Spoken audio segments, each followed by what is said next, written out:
O núcleo de Tomar da Liga dos Combatentes assinalou neste 1 de junho 95 anos de existência. Houve registro para a realização de uma sessão comemorativa que decorreu na renovada Várzea Grande, precisamente nas imediações do Monumento aos Combatentes, agora colocado na designada Rotunda do Soldado. Anabela Freitas e José Pereira, presidente da Câmara e da Assembleia Municipal, foram algumas das individualidades a marcar presença nesta cerimónia, assim como o Tenente-General Joaquim Chito Rodrigues, presidente da Liga dos Combatentes. O núcleo nabantino, recorde-se, nasceu a 1 de junho de 1926 pela mão de 34 sócios. Para assinalar esta data, houve lugar a um conjunto de homenagens a antigos combatentes, assim como a deposição de uma coroa de flores junto do monumento, iniciativas com grande carga emotiva associada. O presidente do núcleo de Tomar da Liga dos Combatentes começou por recuar no tempo para abordar a história associada a esta entidade, assegurando que o apoio aos combatentes será sempre prioritário. A Liga dos Combatentes é uma instituição de utilidade pública equiparada à instituição particular de solidariedade social e exerce a sua atividade sob a tutela do Ministério da Defesa Nacional, com a direção central em Lisboa e com 123 núcleos ou delegações espalhados pelo globo. 106 no país, dos quais 101 no continente, 4 na região autónoma dos Açores e uma na região autónoma da Madeira. E 17 no estrangeiro, 5 em França, 3 no Canadá, 2 nos Estados Unidos, 1 na Áustria, no Brasil, em Cabo Verde, na Guiné, Hong Kong, Macau, Moçambique e Timor-Leste. Após o final da Grande Guerra, a Liga dos Combatentes foi criada em 1921, fundada em 1923 e oficializada em 1924. Com objetivos de promoção dos valores superiores do país e a prática da solidariedade para com os combatentes, famílias e órfãos da Grande Guerra, e que hoje continua a lutar pelos mesmos objetivos relativamente aos combatentes da Guerra do Ultramar e das missões humanitárias e de apoio à paz. O Núcleo de Tomar, fundado a 1 de junho de 1926, comemora hoje o seu 95º aniversário, dando continuidade ao desígnio de 34 sócios que decidiram um dia fazer-se membros porque se reviu nos seus objetivos e valores. De acordo com a visão do meu general, a Liga dos Combatentes, para alcançar os seus objetivos no presente, deve estudar e respeitar a nossa história, não fugir às dificuldades e acreditar que o futuro exigirá uma missão histórica de longo prazo, com o permanente enfrentar de novos desafios, ultrapassando grandes obstáculos com forte liderança e coragem. Pois fique Vossa Excelência ciente que o Núcleo de Tomar da Liga dos Combatentes é uma instituição viva e moderna que no seu dia-a-dia desenvolve a sua atividade em proveito dos combatentes com 2 grandes princípios: honrar os que caíram, dignificar e apoiar os que ainda vivem. É, pois, neste contexto que nos encontramos aqui hoje para homenagear os vivos e honrar os mortos. Inicialmente junto ao monumento da Primeira Grande Guerra e de seguida na ampliação do ossário e inauguração. Estas obras não seriam possíveis sem o empenho, dedicação e trabalho desenvolvido pela anterior direção. Cabe-me transmitir um sentido de gratidão pelo trabalho desenvolvido ao longo dos últimos anos, só possível pela dedicação, voluntarismo e sentido do dever que todos os elementos da direção, restantes órgãos sociais e associados colocaram ao serviço do núcleo e em particular ao Presidente, Manuel Carlos Cosme da Silva.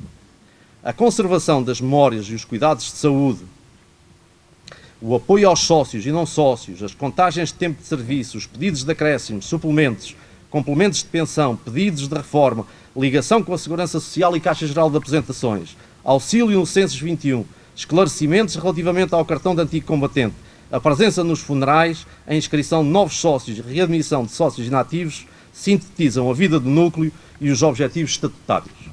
Cerimónias como esta só nos alimentam a razão de ser, o orgulho que temos em podermos pertencer a esta instituição que desde a sua fundação se preocupa com a prática da solidariedade e apoio mútuo que garanta no mínimo aos combatentes e às suas famílias uma merecida paz real e individual e que nunca esqueceu, não esquece, nem esquecerá aqueles que juraram um dia bater-se pelo seu país.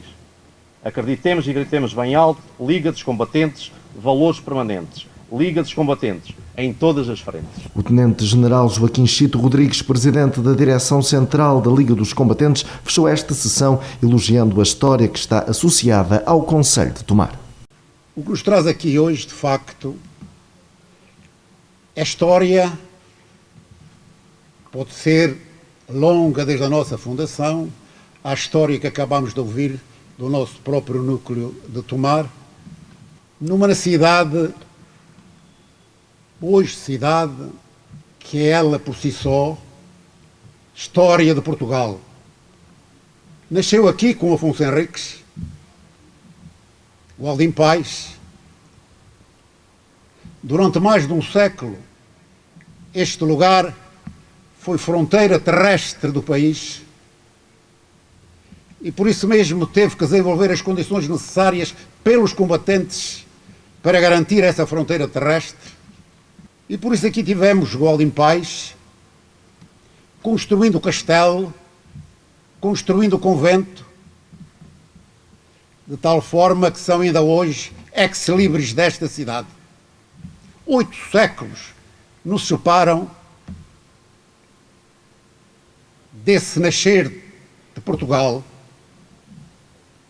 mas que tão profundamente foram marcados que ainda hoje marcam a cidade de Tomar. Cidade de Tomar que segue na linha dos primeiros humanos que por aqui passaram, a Tomar romana, ou Célion, assim chamada, ou a Tomar muçulmana, a Tâmara, dessa altura, ou propriamente Tomar, quando Afonso Henriques aqui chega, para ao longo da história ser um lugar no país com permanente interesse político, estratégico e militar. Interesse político desde o início com os templários,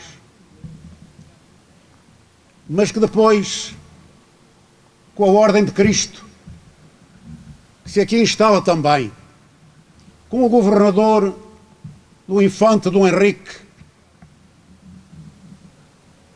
que se inspira nos símbolos da Ordem de Cristo para colocar nas velas que foram preço dos oceanos fora nos descobrimentos, que foi lugar de refúgio, como aconteceu com Dom Duarte, como também naquela altura, como hoje, a peste negra entrou por Lisboa dentro e Dom Duarte aqui se veio refugiar e aqui veio falecer.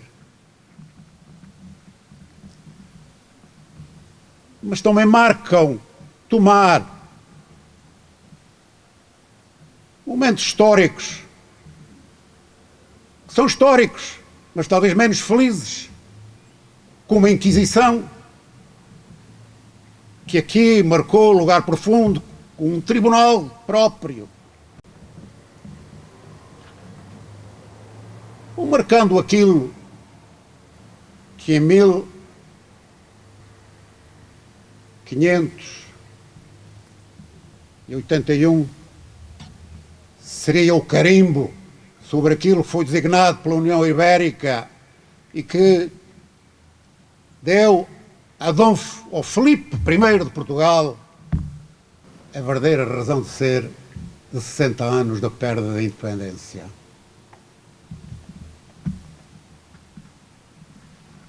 Mas houve reis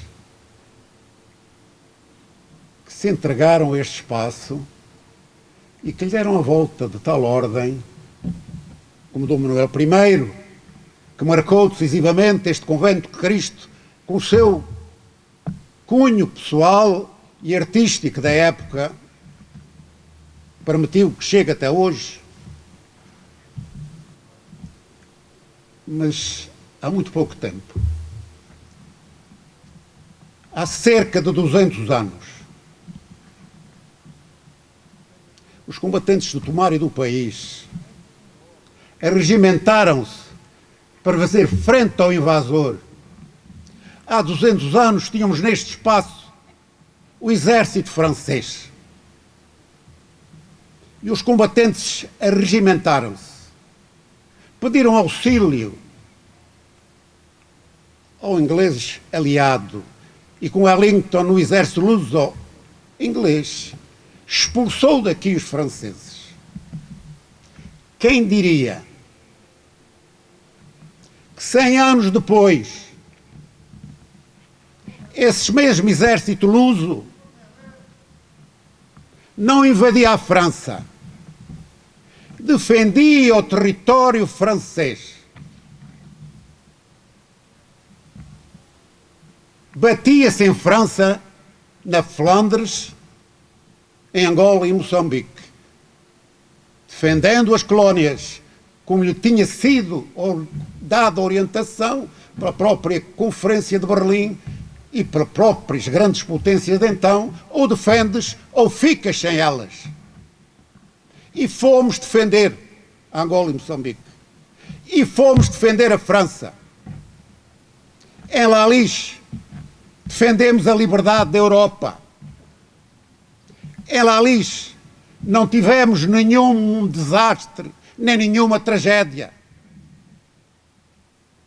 Em Lalis, morreram portugueses e combatentes, fizeram muitos prisioneiros, os nossos, então, inimigos.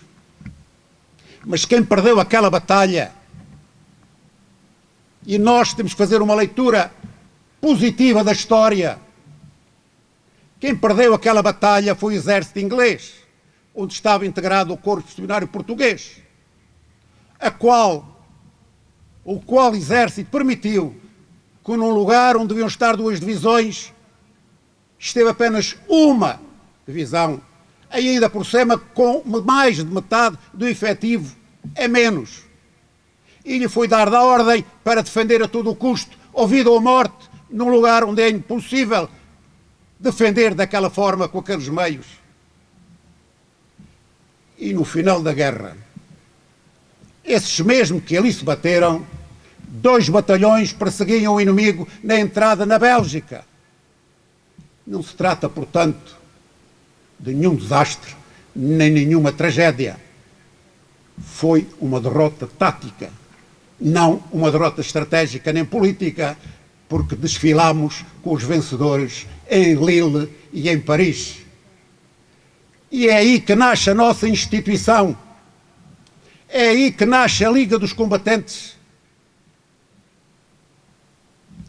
Quando os combatentes regressaram, uns mais fortes, mas muitos mais fracos e debilitados, gaseados, cegos, mutilados e abandonados.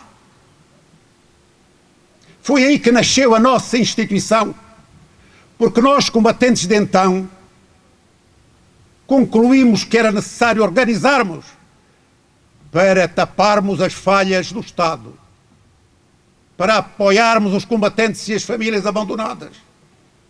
E tal foi o objetivo profundo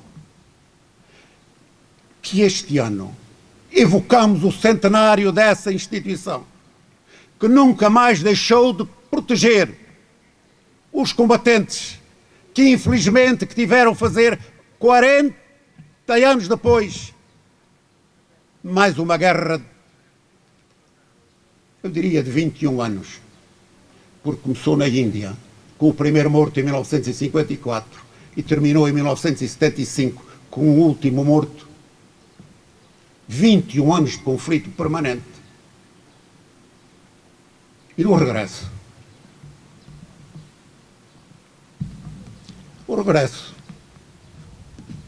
como aconteceu quando se bateu na Índia, foi o abandono. Eu diria mesmo o esquecimento. Não se fala mais nisso. Só que os regressados eram de carne e osso e humanos. E a nossa instituição foi mais uma vez chamada a ter que apoiar combatentes e famílias.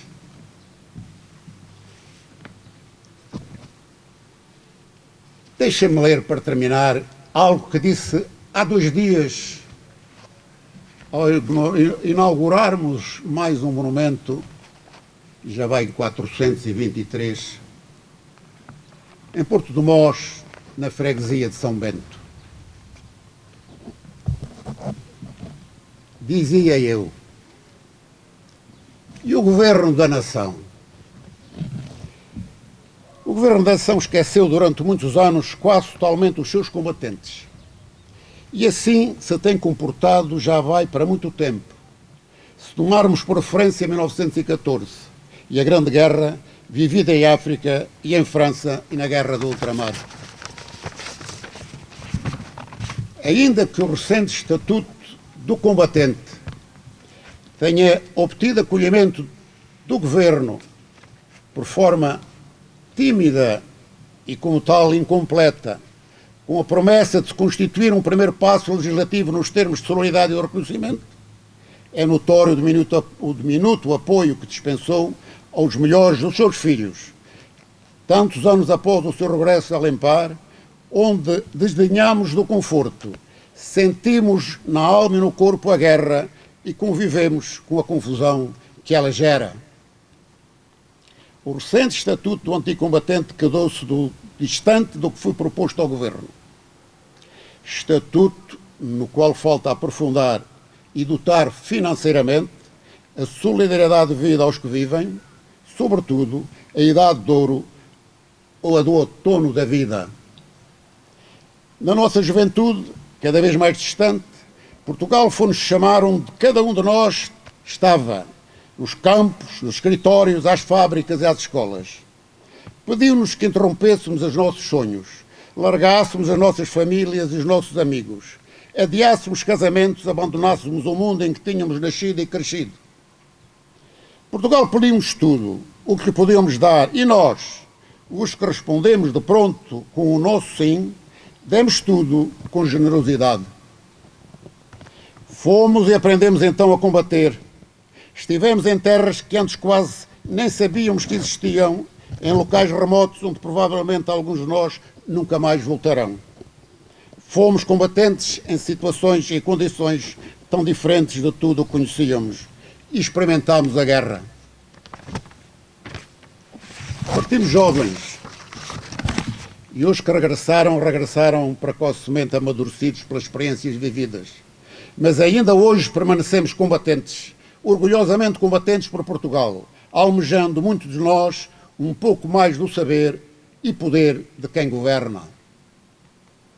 Perante o respeitoso silêncio que envolve os nomes escritos naquele monumento e em centenas de outros memoriais espalhados por Portugal e no estrangeiro, talvez as futuras gerações tenham um vislumbre de tudo aquilo que nós hoje compreendemos tão bem e sentimos tão forte.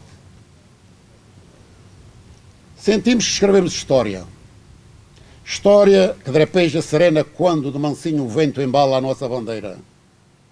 Assim foi em Tomar, em momentos seculares, como já referi, ou mais recentes, mas decisivos do nosso caminhar e escrever futuro. E assim deverá ser sempre. Mas, meus senhores e minhas senhoras, é talvez do vosso conhecimento e do sentimento que se evidenciam inesperadamente alguns eruditos filósofos, prenhes de ideias de tudo pôr em causa,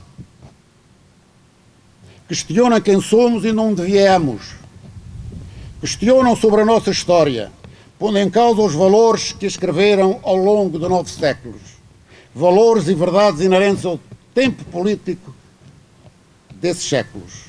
Questionam sobre a designação e razão dos monumentos erguidos aos combatentes. Questionam quase tudo o que fizemos.